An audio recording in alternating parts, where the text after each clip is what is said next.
जय हिंद। आप सभी बच्चों को स्वागत है मेरे YouTube channel GK GS by Satyam 24/7 पे।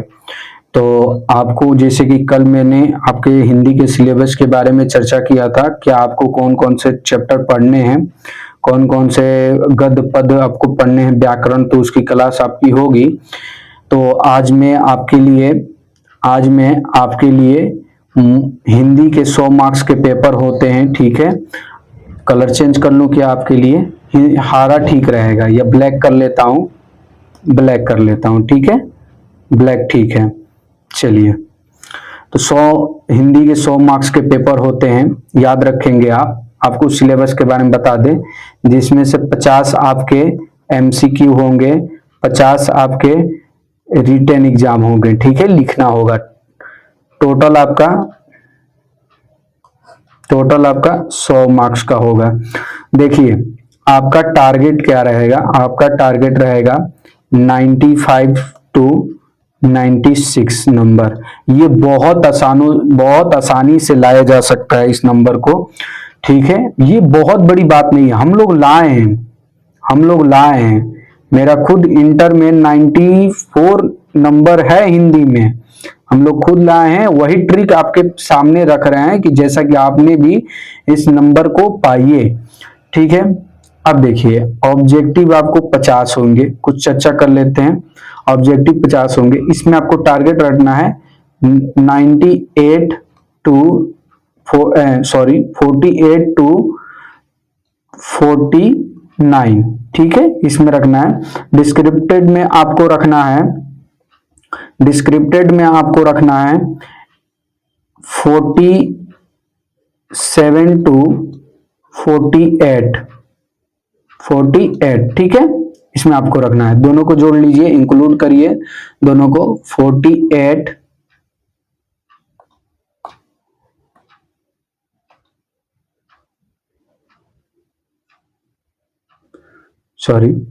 दोनों को जोड़ लीजिए। 48 प्लस 47, इतनी जोड़िए। देखिए, 8 7 15 होते हैं, 5 एक आपका आया, 4 4 8 और 1 9। मैंने क्या बोला था? 95 नंबर लाया जा सकता है बहुत आसानी से, ठीक है। तो चलिए, आज हिंदी के 100 नंबर की तैयारी आपको आज लगभग ये ऑब्जेक्टिव टाइप है, ठीक है। ऑब्जेक्टिव टाइप है, गद्य खंड का है, ठीक है। इसमें फर्स्ट चैप्टर है बातचीत। चलिए आपको दिखाते हैं कौन से चैप्टर है। यहां देखिए फर्स्ट चैप्टर बातचीत है। इनके लेखक हैं बाल कृष्ण भट्ट। बाल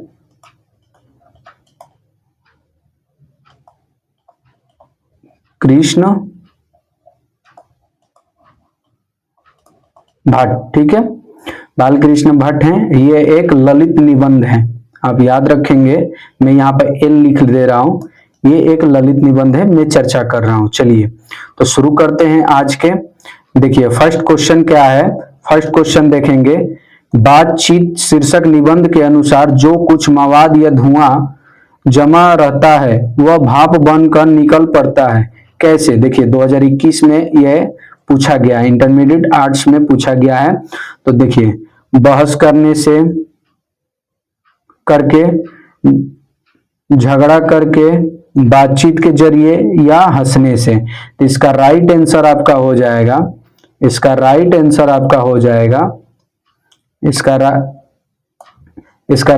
हो जाएगा बातचीत के जरिए से। ऑप्शन नंबर सी होगा। चलिए, ठीक है, याद रखेंगे इस क्वेश्चन को। चलिए, दूसरा हम देख लेते हैं। दूसरा क्वेश्चन है कि जैसा काम वैसा परिणाम किस लेखक के द्वारा प्रसन्न है, ठीक है। ये भी देखिए 2019 में पूछा गया है। देखिए, इस मॉडल पेपर, इस क्वेश्चन बैंक लाने का जरिया यही है कि आपको मालूम चले कि आपको एग्जाम में क्योंकि मैं जो पढ़ा रहा हूँ वो आपके एग्जाम में पूछेगा या नहीं पूछेगा, पूछ रहा है कि नहीं पूछेगा, ये मेरा पर्पज है। तो आप लोग ये चीज देखकर एक तो आप लोग को संतुष्टि मिलेगा कि हाँ, जो आपने करा रहे हैं वो पूछ रहे हैं एग्जाम में, तो निश्चिंत रहें। ट्वेल्थ के हिंदी के पेपर आप जाइएगा, आपको खुद मालूम चल जाएगा कि जीके जीएस बाई सत्यम 24/7 पे जो भी ऑब्जेक्टिव हर चैप्टर के कराए गए थे उसी से क्वेश्चन आए हैं, उससे बाहर नहीं आए हैं। हवा फेंकने के लिए बहुत कुछ लोग कहते हैं कि ये पढ़ लो, लेकिन हम वो नहीं कहेंगे। हम कहेंगे कि जो हम पढ़ा रहे हैं उसे मन से, लगन से, शिद्दत से पढ़ लो, वही क्वेश्चन आएंगे। क्वेश्चन बाहर से नहीं आते हैं, इसी से क्वेश्चन आएंगे, निश्चित है। आप पढ़े इसे। चलिए, जैसा काम वैसा परिणाम के लेखक द्वारा रचित प्रसंग कौन सा है? तो देखिए, हम लोग बाल कृष्ण भट्ट के बारे में बताया था ना, उस चैप्टर के बातचीत के लेखक कौन है? तो बाल कृष्ण भट्ट है, तो इसका आंसर सी हो जाएगा, बाल कृष्ण भट्ट। ठीक है, चलिए तीसरा क्वेश्चन देखते हैं। तीसरा क्वेश्चन है कि बाल कृष्ण भट्ट के पिता का नाम क्या था? देखिए, बाल कृष्ण भट्ट का पिता का नाम देनी प्रसाद भट्ट था, टेनी प्रसाद भट्ट था, बेनी प्रसाद भट्ट था या सेनी प्रसाद भट्ट था। इनके आंसर हो जाएंगे बेनी प्रसाद। ठीक है, ऑप्शन नंबर बी। क्वेश्चन 4 को देखें। दमयंती स्वयंवर किस लेखक की रचना है? दमयंती स्वयंवर किस लेखक की रचना है? तो देखिए, चंद्रधर शर्मा गुलेरी की रचना है, मलयज की रचना है, भगत सिंह की रचना है या बाल कृष्ण। तो हम लोग बाल कृष्ण भट्ट के बारे में, चैप्टर के बारे में पढ़ रहे हैं बातचीत, तो उन्हीं के बारे में है, तो उनके राइट आंसर हो जाएंगे बाल कृष्ण भट्ट, आपके ऑप्शन सी। चलिए क्वेश्चन 5 देख लेते हैं। बाल कृष्ण भट्ट की रचना क्या है? मैंने कहा था ना शुरू में आपको, यह एक ललित निबंध है। ललित निबंध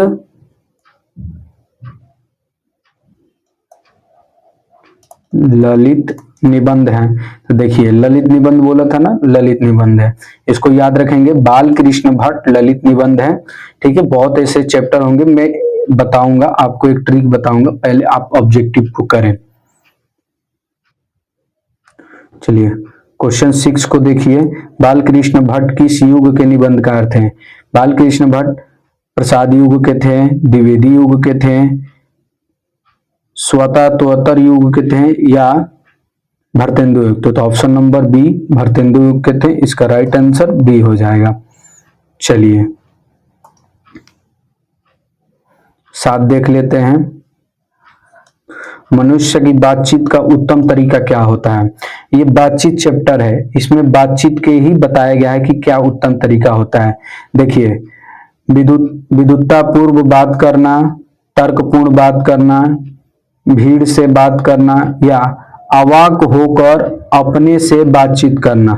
तो ये देखिए, अपने से बातचीत करना, option number D, option number D हो जाएगा आंसर, याद रखेंगे।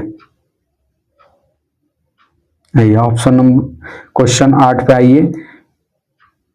संवाद से सबसे महत्वपूर्ण वाक्य क्या है? तर्क है, जिज्ञासा है, प्रवाहपूर्ण भाषा है या आत्मीयता है? तो देखिए, ऑप्शन नंबर सी हो जाएगा, आत्मीयता है इसका आंसर। चलिए क्वेश्चन 9 देखते हैं। बाल कृष्ण भट्ट का जन्म हुआ था, आपके एग्जाम में ये भी पूछ सकता है कहाँ हुआ था, कौन से गांव पे हुआ था, कौन सा स्थान में हुआ था, लेकिन यहाँ पर पूछ रहा है कि बाल कृष्ण भट्ट का जन्म हुआ था, मतलब सन पूछ रहा है। तो देखिए, 23 जून 1884 को हुआ था, 22 जुलाई 1902 को हुआ था या 23 जून 1844 को हुआ था या 18 दिसंबर 1834 को हुआ था? तो इसका right answer option number B होगा, इनका 23 जून 1844 को जन्म हुआ था। चलें आगे बढ़ते हैं और क्वेश्चन नंबर 10 को देखते हैं। संयोगिता स्वयंवर रचना है, वहां पर बताए थे आपको, संयोगिता स्वयंवर पूछ रहा था किसकी रचना है, रचित है, और यहाँ पर पूछ रहा है संयोगिता स्वयंवर किसकी रचना है? तो ऑप्शन नंबर बाल कृष्ण भट्ट। ठीक है, बहुत ऐसे क्वेश्चन होते हैं रिपीटेड आते हैं, तो इसका ऑप्शन नंबर ए हो जाएगा।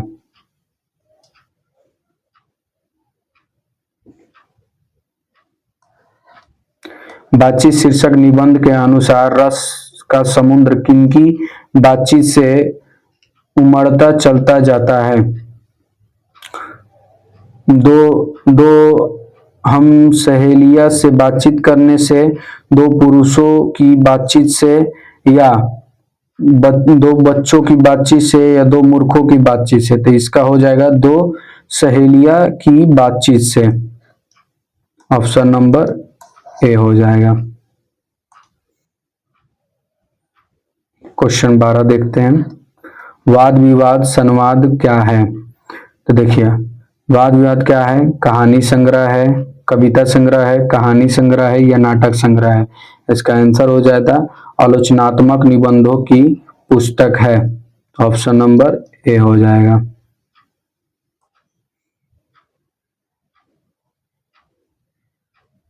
चलिए क्वेश्चन नंबर 13 पे आते हैं। क्वेश्चन 13 क्या कह रहे हैं? बालकृष्ण भट्ट कौन से मानसिक पत्र निकाला था? बालकृष्ण भट्ट कौन से मानसिक पत्र निकाले थे, ये पूछ रहा है। तो देखिए प्रताप निकाले थे, या हिंदी प्रदीप निकाले थे, या कर्मवीर निकाले थे, या ज्योत्सना निकाले थे। तो इसका ऑप्शन हिंदी प्रदीप हो जाएगा। हिंदी प्रदीप निकाले थे। Option number C. चलिए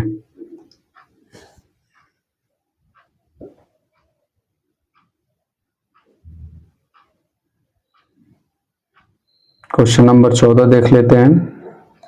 क्वेश्चन 14 बातचीत किस विद्या की रचना है? देखिए आलोचनात्मक आलोचना है, गीत है, या शोध है, या निबंध है। तो ललित निबंध बताए थे, निबंध जुड़ रहा था उसमें, तो इसका आंसर ललित निबंध हो जाएगा।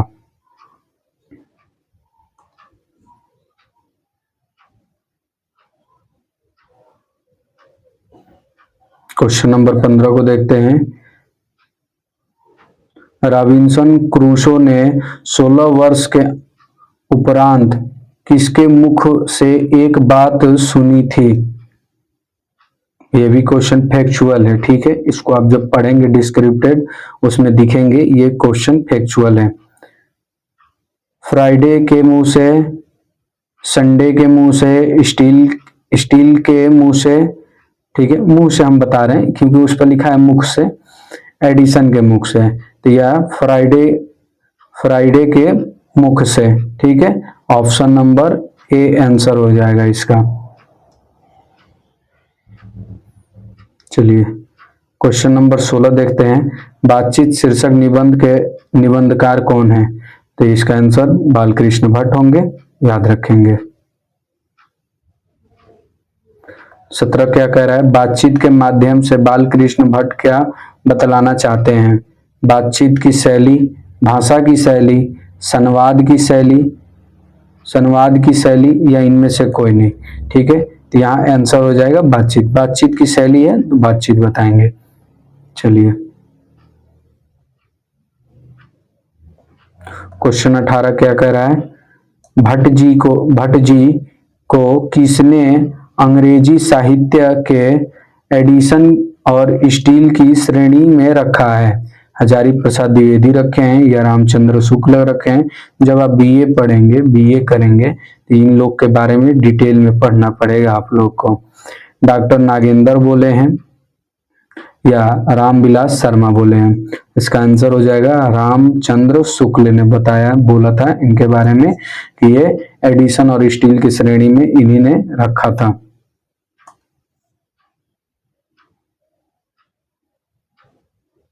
क्वेश्चन 19 देख लेते हैं। बालकृष्ण भट्ट का निवास स्थान कौन सा है? देखिए हम बोले थे ना वहां पर जन्म पूछ रहा था, कब का जन्म हुआ है, किस सन में हुआ है।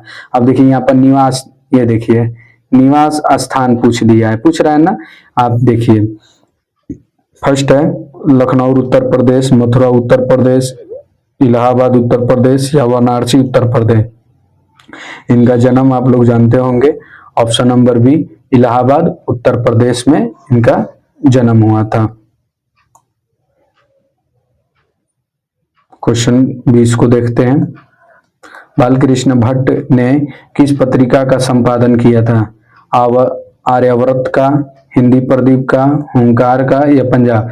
वहां पर आंसर देखिए रिपीटेड है, हिंदी प्रदीप के किए थे, option number C. Question 21 number देख लेते हैं।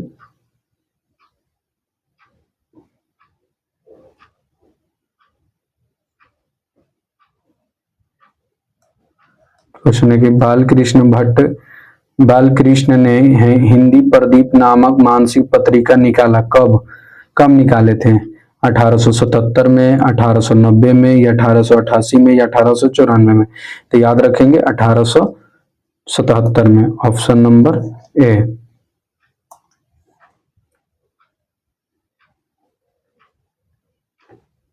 क्वेश्चन नंबर 22, बालकृष्ण भट्ट के पिता पेशे से क्या थे? चिकित्सक थे, शिक्षक थे, व्यापारी थे या समाजसेवी थे? व्यापारी थे, option number B.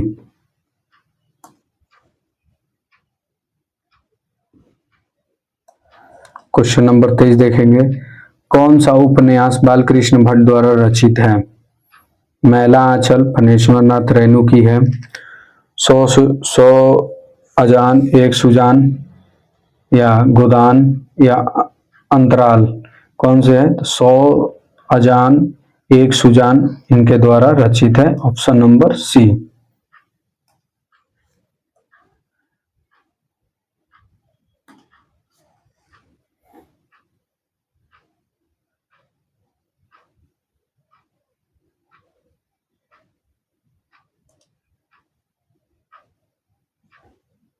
Question number 24 देखते हैं। 24, नाटक के प्रारंभ में होने वाले मंगल पाठ को क्या कहा जाता है? भजन, मंगल चरण, नदी पाठ या आरती? नदी पाठ कहा जाता है, बी। आंसर याद रखेंगे। ये क्वेश्चन 100% आएंगे तो आएंगे। ये क्वेश्चन जो भी करा रहे हैं बालकृष्ण भट्ट बातचीत के पाठ से, ये क्वेश्चन 100% आएंगे। आप लिख कर ले लीजिए, आएंगे तो आएंगे। चलिए क्वेश्चन नंबर 25 देखते हैं। 25 देखते हैं, रॉबिन्सन क्रूसो को कब तक मनुष्य का मुख देखने को नहीं मिला? देखिए वहां पूछ रहा था कितने दिन बाद मनुष्य का मुख देखे थे, किसने देखा था, और अब पूछ रहा है कब देखे थे। तो 16 वर्ष पे देखे थे।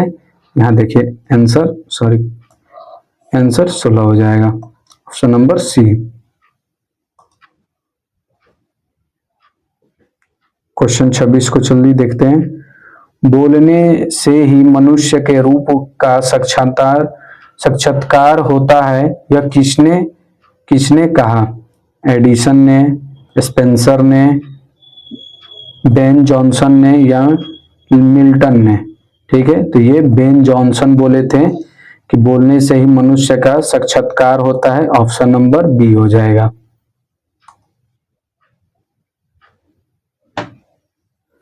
क्वेश्चन नंबर 27 देखते हैं।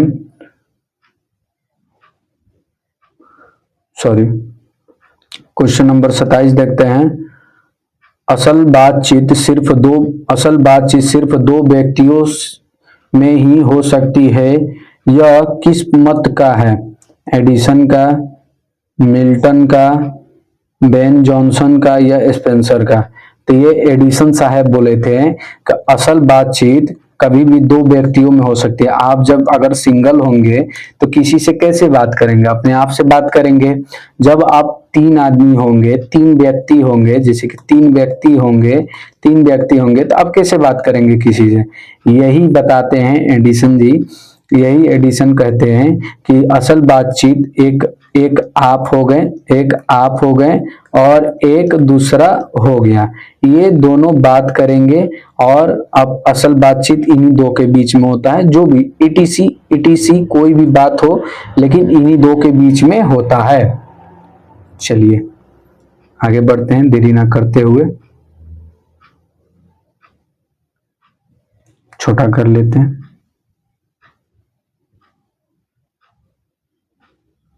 देखिए क्वेश्चन नंबर 28 को देखते हैं। एडिसन के अनुसार असल बातचीत कितने लोगों के बीच हो सकते। देखिए वहां दो बोला था क्वेश्चन में, यहाँ दो अब आंसर पूछ रहा है। देख रहे हैं ना कैसे पूछ रहा है। इससे आपको क्या मालूम चल रहा है कि क्वेश्चन एक ही है। क्वेश्चन जो बातचीत चैप्टर से हैं एक ही क्वेश्चन है, लेकिन एक ही क्वेश्चन को अनेकों प्रकार से पूछा जा रहा है। इसमें आप देखिए, इसमें आप खुद देख रहे होंगे एक ही क्वेश्चन को किसी में कितने वर्ष के बाद किसी का मुख देखें, किनके द्वारा रचित है, ललित निबंध है तो वो निबंध है कि नहीं, ऐसे ही और भी चैप्टर हम कराएंगे उसके ऑब्जेक्टिव। आप मानिए, मतलब क्या कहते हैं, यकीन मानिए का आपको जो कराएंगे 100% एग्जाम में आएंगे। खामोखाम कहीं भटकने की जरूरत नहीं है।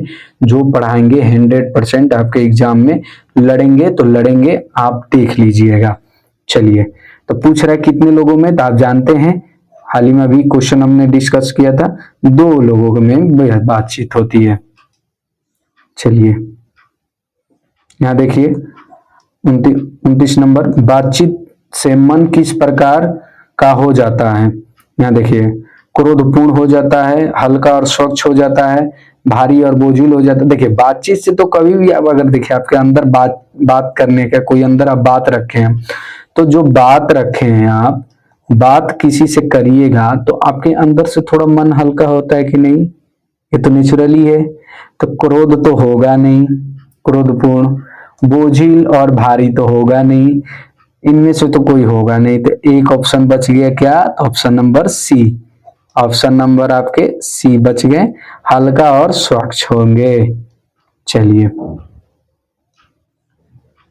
क्वेश्चन 30 देखते हैं कि किसके ना होने से सृष्टि गूंगी प्रतीत होती है।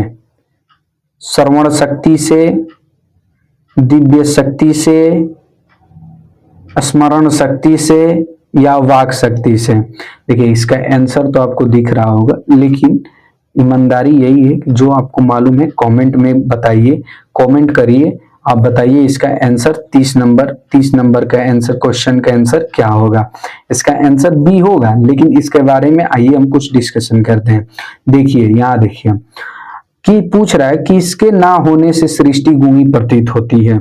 गूंगी का यहाँ देखिए, गूंगी का शब्द का प्रयोग किया है। गूंगी से आप क्या समझते हैं, आप तो 12th क्लास के स्टूडेंट है, आप मैच्योर हैं, आपको मालूम होगा। देखिए श्रवण शक्ति है, श्रवण शक्ति का मतलब क्या हुआ, आपके पास शक्ति है, शक्ति ना भी रहेगा तो कोई गूंगा प्रतीत होगा नहीं होगा। दिव्य शक्ति तो आजकल किसी के पास है नहीं, झूठे के बाबे लोग कहते हैं कि हमारे पास दिव्य शक्ति है, किसी के पास है नहीं, ठीक है। और स्मरण शक्ति मतलब किसी को स्मरण कर सकते हैं, छू सकते, स्मरण शक्ति है, मैं मान सकता हूँ। भगवान को स्मरण करिए, उनमें लीन रहिए, एक ना एक दिन आपको मार्ग मिलेगा। लेकिन इसका आंसर वाक शक्ति हो जाएगा। गूंगा का अगर गूंगी का प्रति शब्द का प्रयोग किया है तो वाक शक्ति हो जाएगा। वाक मतलब बोलने की शक्ति, बोलने की शक्ति, ठीक है। चलिए अब हमको आई होप लगता है कि आप क्वेश्चन वो नहीं भूलेंगे। चलिए यहाँ देखते हैं question number 31, art of conversation कहाँ के लोगों में सर्वाधिक प्रचलित है।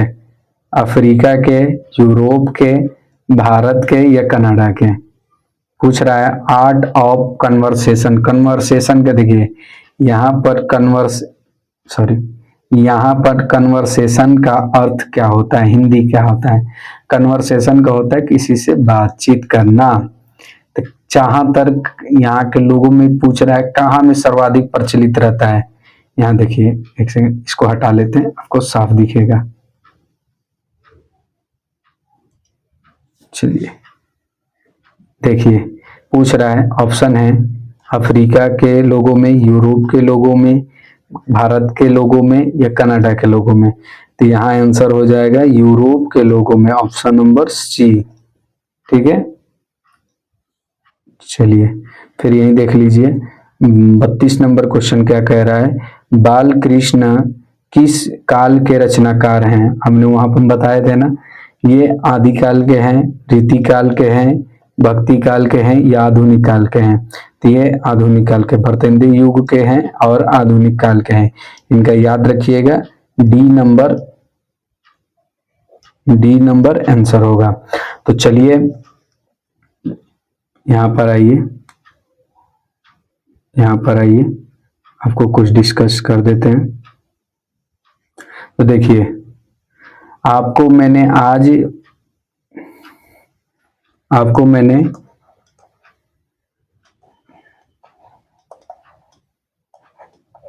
चैप्टर 1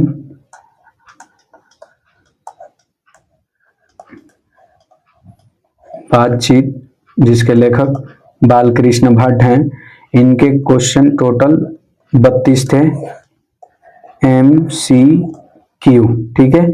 इनमें हम करा दिए हैं 32 में से, ध्यान से सुने बच्चे, 32 में से आपके एग्जाम में अगर इस चैप्टर से क्वेश्चन आने होंगे तो 32 में से ही आएंगे, ये 100% गारंटी है।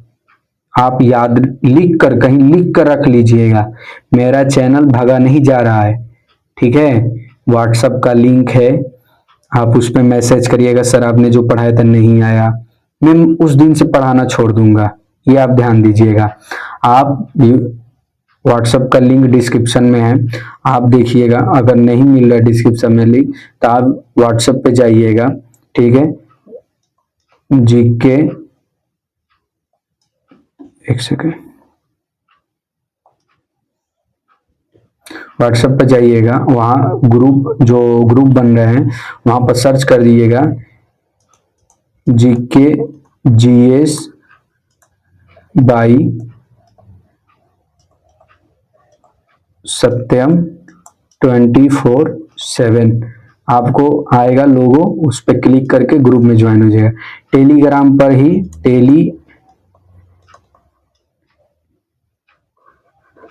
टेलीग्राम पर सेम है और व्हाट्सएप पर भी सेम है, ठीक है।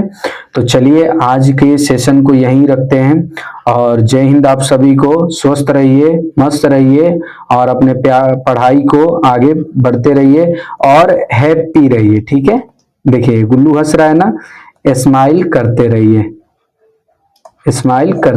ठीक है। स्माइल करते रहिए और अपने तैयारी को चांद लगाइए, अच्छे से तैयारी करिए। चलिए, तो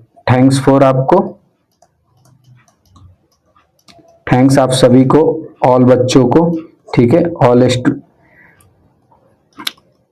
स्टूडेंट को। चलिए, तो यहीं तक सेशन रखते हैं। जय हिंद आप सभी को। आप खुश रहिए, स्वस्थ रहिए और अपनी पढ़ाई को आगे करते रहिए। और आई होप मेरा आप लोगों सब पर आशीर्वाद है, आप लोग अपनी तैयारी को चांद लगाइए और एग्जाम में हम लोग की जैसे आप तैयारी मेरे साथ करिए ना, दिसंबर तक मेरे साथ तैयारी करिए। आप देखिए अपने आप को दूसरों से भिन्न पाएंगे, ये मेरी गारंटी है, और हम लोगों की तरह आप रिजल्ट लाएंगे। चलिए ठीक है, धन्यवाद आप सभी को।